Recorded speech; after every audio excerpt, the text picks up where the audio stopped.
Cześć, z tej strony Rafał. Witam przede wszystkim osoby, które po raz pierwszy wylądowały tutaj na kanale na motocyklu, ale oczywiście też witam stałych subskrybentów, stałych bywalców. Tym materiałem rozpocznę cykl prezentacji, recenzji produktów motocyklowych na sezon 2025. Będzie to oczywiście odzież i liczne akcesoria motocyklowe. W tym momencie na kanale też publikuję relacje ze swojej podróży grudniowej na tropikalną wyspę Sri Lankę.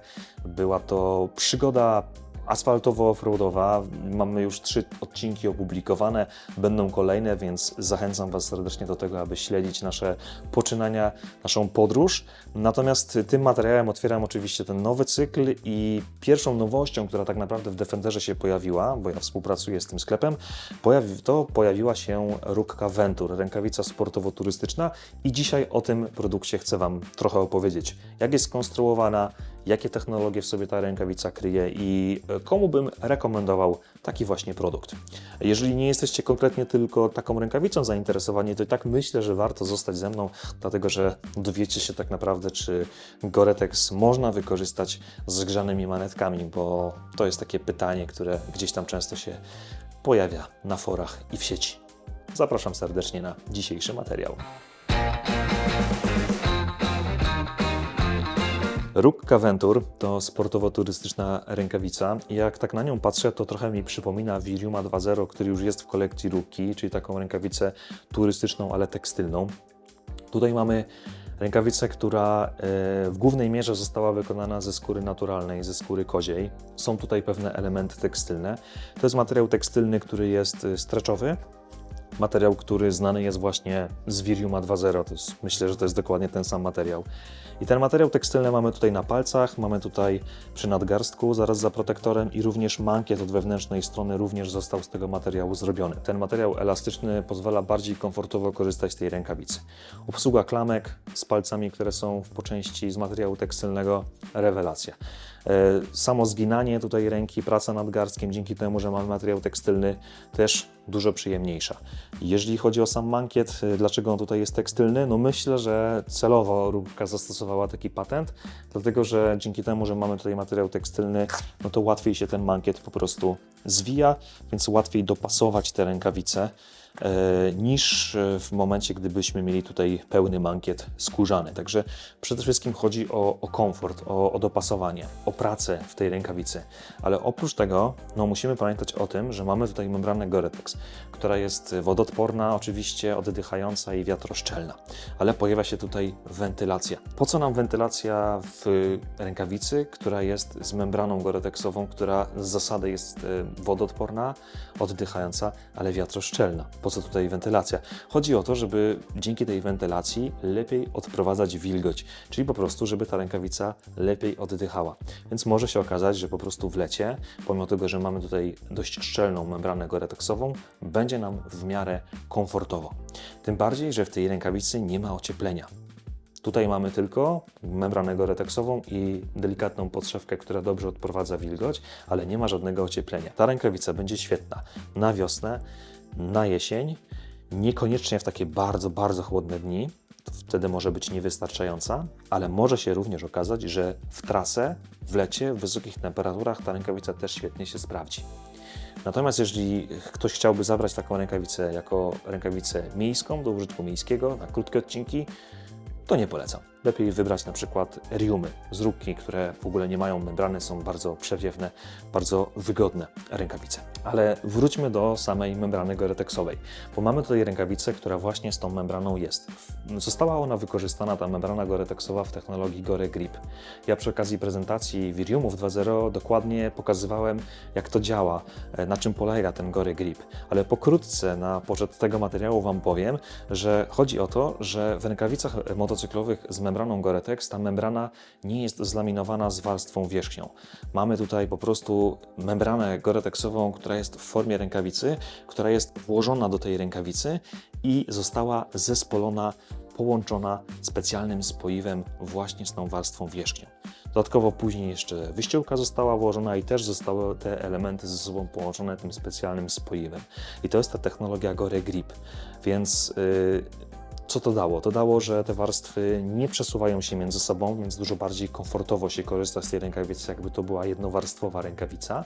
A oprócz tego, za każdym razem, kiedy będziemy wyciągać nawet lekko spoconą dłoń z tej rękawicy, to wnętrze nie będzie wychodziło. Taki jest jakby zamysł i cel tej technologii. Ja wiem, że wielu motocyklistów, bo spotkałem takich, narzeka, że w takich rękawicach z Gore-Texem to wnętrze z czasem zaczyna im wychodzić. Jeżeli to się dzieje w ramach tutaj, nazwijmy to, czasu gwarancyjnego, to warto to zareklamować. Natomiast powiem Wam, dlaczego tak się dzieje bardzo często, a chodzi tutaj o współpracę membrany Gore-Tex z grzanymi manetkami. Czy można to razem wykorzystywać? Jeżeli chodzi o uszkodzenie membrany Gore-Tex, to nie ma w ogóle takiej opcji, żeby temperatura zgrzanych manetek uszkodziła Wam membranę Gore-Tex. Żeby ona się stopiła, ta membrana Gore-Tex, to potrzebujecie dużo wyższą temperaturę niż ta, która jest na manetkach grzanych. Ale chodzi tutaj o coś innego, o to spoiwo. Kiedy podgrzewacie, ostudzacie to spoiwo, to ono z czasem traci po prostu swoje właściwości i zaczyna się kruszyć. A jak się zacznie kruszyć, no to już nie będzie trzymało i wtedy może dojść do sytuacji, w której po prostu pewnego dnia spoconą rękę wyciągniecie z takiej rękawicy i wyciągniecie razem z wnętrzem, a później włożenie tego wnętrza do środka, no to wymaga naprawdę dużej cierpliwości, jeżeli w ogóle Wam się to uda. Czy używanie grzanych manetek jest skuteczne przy okazji Gore-Texu? To wszystko zależy tak naprawdę od pewnych takich, można powiedzieć, indywidualnych cech. Dlatego, że może się okazać, że w pewnym momencie zadziałają prawa fizyki. Membrana Gore-Tex jest membraną porową, więc ta wilgoć, ta para wodna przechodzi po prostu przez tę membranę zarówno w jedną, jak i w drugą stronę. Więc jeżeli podgrzejecie na przykład tutaj materiał, który, na przykład skórę, która będzie mokra, i ją podgrzejecie i ona zacznie parować, to może się okazać, że zacznie parować właśnie przez membranę i Wasza ręka będzie gromadziła tę wilgoć i nagle się okaże, że w środku będzie ta ręka cała spocona w tej rękawicy. I to nie dlatego, że Wy się spociliście albo membrana nie działa, tylko dlatego właśnie, że ta woda zaczęła parować i osadzać się wewnątrz. Więc może się okazać, że po prostu ta membrana Gore-Texowa nie będzie do końca skuteczna przy okazji jakby tych rękawic z Gore-Texem. Ale to nie jest tak, że możecie zniszczyć ten Gore-Tex. Raczej Wam się to nie uda z grzanymi manetkami. Możecie zniszczyć to spoiwo. To na pewno i warto o tym pamiętać. Jeżeli chodzi o kwestię bezpieczeństwa, no to tutaj mamy rękawicę, która jest na poziomie 1 kp, więc taką turystyczną, podstawową rękawicę mamy właśnie przed sobą. To jest rękawica, która ma protektor twardy, od wewnątrz jest on miękki, ale tutaj od zewnątrz jest twardy z TPU. Dodatkowo te wentylacje to też pewne wzmocnienia. Na małym palcu mamy dodatkową wstawkę ze skóry, również tutaj od wewnątrz jest dodatkowa wstawka ze skóry i dwa takie miękkie protektory. To powoduje, że mamy bezpieczną, ale przede wszystkim komfortową rękawicę. Zapięcie tej rękawicy to pasek przy nadgarstku, ale również mankiet jest regulowany. On jest na tyle szeroki, że spokojnie możecie założyć tę rękawicę albo na mankiet kurtki, albo schować go właśnie pod mankietem, w zależności jak wolicie jeździć. Jeżeli chodzi o kwestie pewne takie jeszcze użytkowe, mamy tu kilka elementów, które powodują, że można z tej rękawicy po prostu lepiej korzystać. Mamy wstawkę antypoślizgową tutaj między kciukiem a palcem wskazującym. Mamy panele, które pozwalają obsługiwać ekrany dotykowe i na lewej rękawicy, na prawej tego nie ma, na lewej jest wycieraczka do wizjerów, więc dodatkowo jeszcze w deszczu możemy sobie właśnie ten element wykorzystać. Pytanie, dla kogo jest ta rękawica i komu bym rekomendował? Więc podsumowując, to jest rękawica sportowo-turystyczna.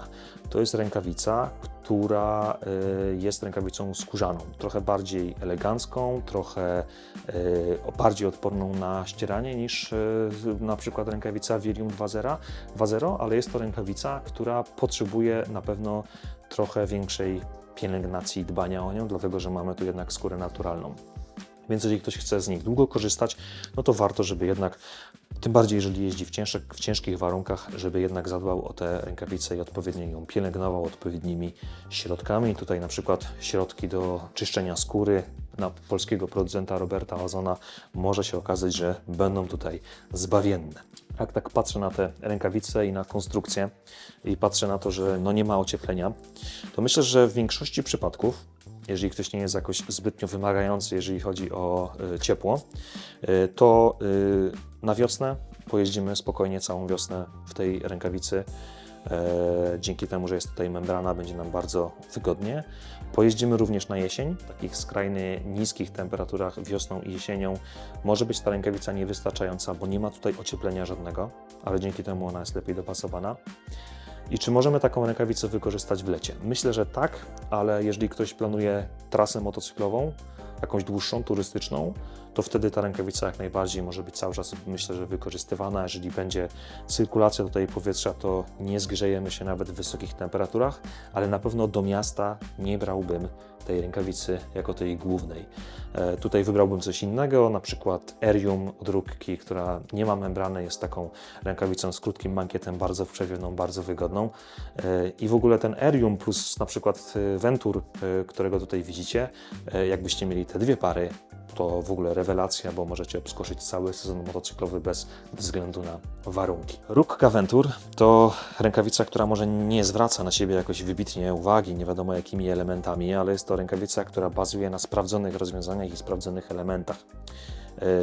Myślę, że mamy tutaj takiego Viriuma, ale może takiego bardziej eleganckiego, dzięki temu, że właśnie jest zastosowana ta skóra. Dajcie znać, co myślicie o tej rękawicy. Mnie osobiście ona bardzo się podoba.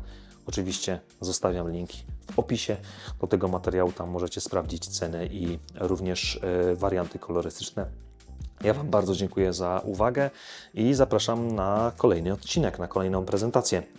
A też muszę Wam powiedzieć, że Ventur to jest taki, można powiedzieć, że wstęp do całej kolekcji odzieżowej Ventur, bo również i kurtka, i spodnie o tej samej nazwie pojawią się właśnie w ofercie Rukki. Bardzo Wam dziękuję za uwagę, trzymajcie się i widzimy się w kolejnym materiale. Cześć!